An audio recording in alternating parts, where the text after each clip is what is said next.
Hey Pixomatic users! In this tutorial, we will learn how to use the Face tool to improve your portraits. To begin, select the Face tool under the Images category.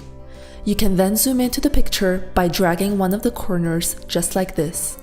Then press and hold the right click to move the image around.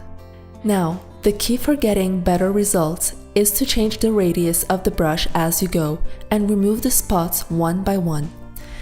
This way, you will make sure that no details are lost during the process. Let's just speed up this part a little bit.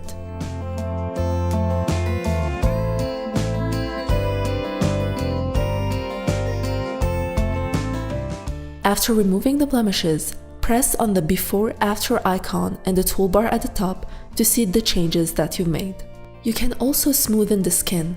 To do that, click on the Smooth Skin tool and adjust the size and the intensity of the brush by dragging the slider to the left or to the right.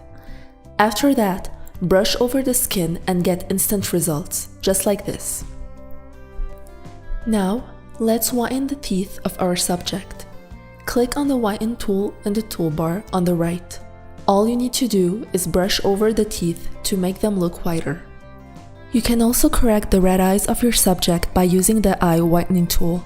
Select the Eye Whitening tool in the toolbar on the right and adjust the size and the intensity of the brush. Finally, let's add some highlights to our portrait. Select the Glow tool in the toolbar on the right and brush over the forehead, nose, cheekbones, and chin. As you can see, this tool brightens the skin. Click on the Apply button in the upper right corner. After you've finished retouching your picture, click on Save Image. You may also save the session to edit your work later. We can't wait to see what you create. Thanks for watching.